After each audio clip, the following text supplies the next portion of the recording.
नमस्कार फॅमिली। तर बघा, आज मी परत एकदा बनवलेले आहेत हे बेसनाचे आणि बेरीचे लाडू। तर मी हे गणपतीमध्ये बनवलेले, मुलांना एवढे आवडले, कामावर पण मी टेस्ट करायला दिलेले, तर तिकडे पण खूप आवडले। तर मुलं म्हणत होते मम्मी परत कर परत कर। मग शेवटी ही रेसिपी परत करायला घेतली आहे आणि तुमच्याबरोबर पण शेअर करते। तर कढई तापल्यानंतर थोडंसं तूप टाकले, अगदी 2 चमचे। आणि हे मनुके आहेत ना, फ्रीजमध्ये होते आणि खूप जुने झालेत, तर त्यामुळे कडक झालेत। तर जरासं तुपात मी त्याला व्यवस्थित फ्राय केले। मला वाटलं फ्राय केल्यावर तर मऊ होतील, पण ते काय मऊ झालेच नाही। तर हे काळे मनुके 1-1.5 वर्षापूर्वी आणलेले आम्ही शिर्डीवरनं, तर तिथून ते कडकच झालेत फ्रीजमध्ये ठेवल्यावर। तर ही जी मिक्सरच्या भांड्यात टाकली आहे ना, ही बेरी आहे, जी तूप काढल्यावर जे वरचा उरतो ना, बेरी मावा म्हणतो, खवा म्हणतो किंवा बेरी, ती मी मिक्सरच्या भांड्यात टाकलेली आहे। तूप काढल्यावर जी वर राहिलेली ती मिक्सरमध्ये मी फिरवणार आहे, बारीक करणार आहे। ती कडक झाली आहे आणि कढईमध्ये जे तूप होतं ना आपलं आधीचंच, त्याच तुपाच्या कढईमध्ये बेसन भाजायला घेतलंय मी। काहीच वेगळं तूप वगैरे घातलेलं नाहीये। हे आधी बेसन आहे ना, गुलाबी कलरचं भाजून घेणार आहे, तूप न घालता, जेणेकरून कमी तुपामध्ये आपले हे लाडू होतील। नाहीतर तुम्हाला तर माहिती आहे बेसनाच्या लाडूला भरपूर तूप लागतं। तर हे आधी मी फक्त जे मनुके भाजायला तूप टाकलेलं तेच तुपाची कढई आहे, मी वरून तूप काहीच घातलेलं नाहीये। पण ह्याला तूप आपल्याला लागणार आहे, पण कमी लागणार आहे। का? कारण की आपण असं कढईत बिना तुपाचं आधी बेसन भाजून घेणार आहोत। तर ती बेरी बघू शकता तुम्ही, मिक्सरच्या भांड्यात मी फिरवून घेतले, त्यामुळे ती मऊ झाली। आता ही साखर आहे, 2 वाटी साखर आहे ही, आणि 2 वाटी साखर ही मी मिक्सरच्या भांड्यामध्ये फिरवून घेत आहे। तर तुम्ही साखर तुमच्या हिशोबाने घेऊ शकता, जेवढं गोड तुम्हाला आवडतं त्या अंदाजाने तुम्ही घेऊ शकता।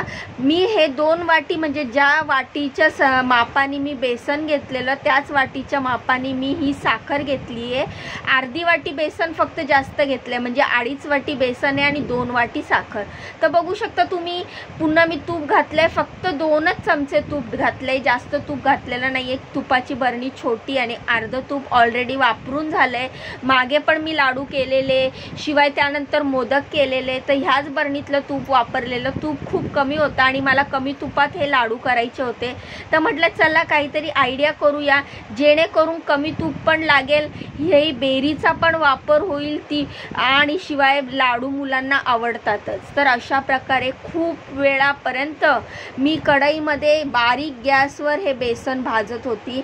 आपल्याला बारीक गॅसवर व्यवस्थित हे बेसन भाजून घ्यायचं आहे। बेसन जर कच्चं राहिलं तर मुलांच्या पोटात दुखेल, मुलांच्या पोटाला त्रास होईल। त्यामुळे हे मंद गॅसवर आपल्याला व्यवस्थित बेसन भाजून घ्यायचं आहे। जास्त लाल करायचं नाही आहे, गॅस फास्ट करायचा नाही आहे, जेणेकरून बेसन जळेल किंवा लाल होईल। आपल्याला गुलाबी कलरमध्येच हे बेसन भाजायचं आहे। तर तुम्हाला पुढे हळूहळू रंग बदललेला दिसणारच आहे। बहुतेक मला वाटतं ना, आता पण कलर चेंज व्हायला सुरुवात झाली आहे, पण माझा कॅमेराचा थोडासा प्रॉब्लेम आहे। माझा मोबाईल जुना असल्यामुळे तुम्हाला रंग व्यवस्थित बेसनाचा दिसत नसेल। गुलाबी रंग यायला सुरुवात झालेली आहे, बेसनामध्ये कलर चेंज दिसत आहे। तर अशा प्रकारे तरीही मी नॉनस्टॉप चमच्यानी बेसन हलवत होती, जराही ब्रेक घेतलेला नाहीये। नॉनस्टॉप मी बेसनाचा चमच्यानी बेसन हलवत होती। जर तुम्ही नाही हलवलं तर काय होतं ना, नॉनस्टॉप गॅस बारीक जरी चालू राहिला तरी कढई तापलेली असते, बेसन खाली चिकटू शकतं आणि त्यामुळे जळू शकतं, आणि जळले की लाडूची चव खराब होईल। त्यामुळे हे नॉनस्टॉप हलवायचं आहे।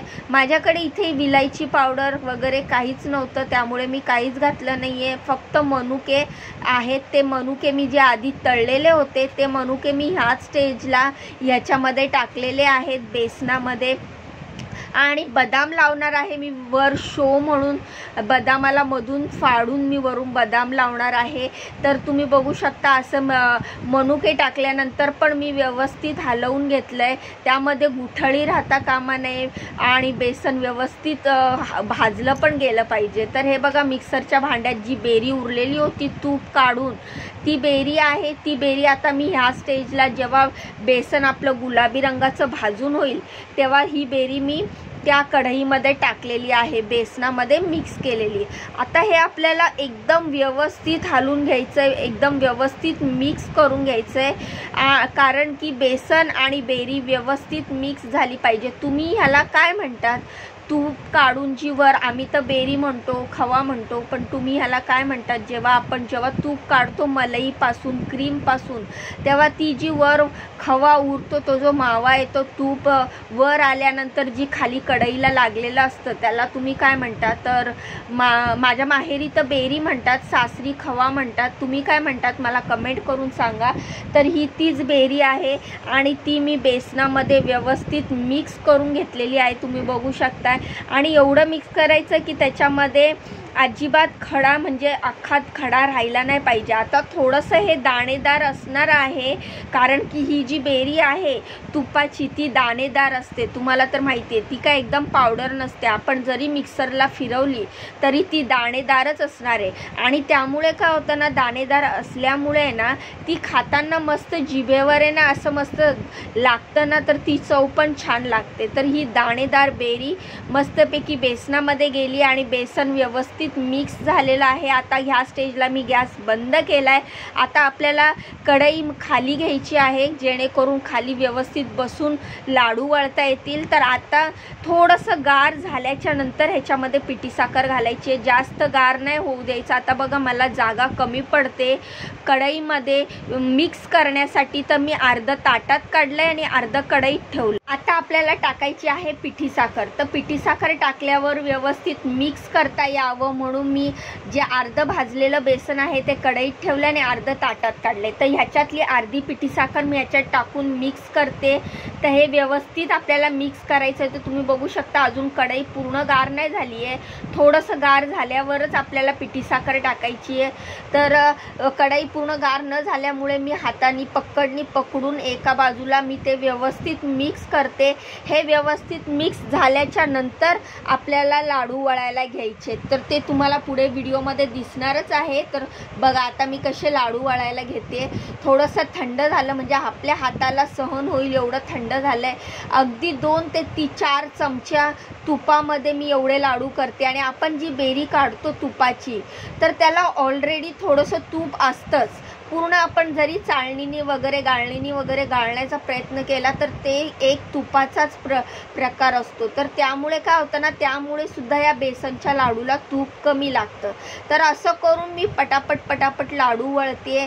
हे थोडंसं पीठ आता थंड झालंय आणि लाडू वळल्यावर त्याच्यावर मी बदाम लावते, ते पण तुम्हाला दाखवते. लाडूच्या वर बदाम लावला ना तर त्याचा मस्त शो दिसतो, छान दिसतं. त्यामुळे मी वरून एक बदाम लावते. बाकी मी सुका मेवा, विलायची वगैरे काहीच नाही टाकली आहे. तुम्हाला हवं असेल तर तुम्ही टाकू शकता. तर अशा प्रकारे मी पटापट लाडू वळायला घेतलेत. रात्रीचे 12 वाजलेले तेव्हा मी लाडू बनवत होती, कारण दिवसा तर मला वेळच मिळत नाही. कामावरनं आलं की घरातलं करा असाच वेळ निघून जातो. तर मग रात्री मी 12 वाजेपर्यंत बसून हे लाडू बनवले, कारण मुलांना खायचे होते, मुलांना खूप आवडतात. आणि मी नुकतंच तूप काढलेलं 2 दिवसापूर्वी. तर तूप काढल्यामुळेच बेरी पण होती, तर बेरी फ्रीजमध्ये ठेवली मी आणि त्याचे पटापट लाडू वळून घेतले. तर सगळे लाडू कसे झाले आणि किती झाले ते तुम्हाला पुढे व्हिडिओत बघायला मिळेलच.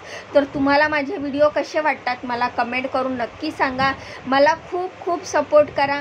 माझे व्हिडिओ पूर्ण बघत जावा. माझ्या व्हिडिओला लाईक करा, चॅनलला सबस्क्राईब करा. मला तुमच्या सपोर्टची खूप गरज आहे.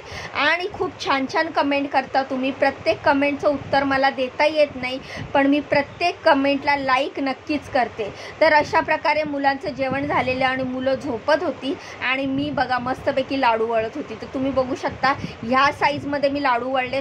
तुम्हाला जी साईजमध्ये पाहिजे त्या साईजमध्ये तुम्ही लाडू वळू शकता. तर अशा प्रकारे एवढे लाडू झालेले आहेत आणि ते मी आता ह्या डब्यामध्ये काढून ठेवते. तर तुम्ही बघू शकता वर कसा मी त्याला बदाम लावलेला आहे. तुम्ही काजू पण लावू शकतात किंवा मनुका पण लावू शकतात. माझ्याकडे फक्त बदाम होते, तेच मी लावलेले आहेत.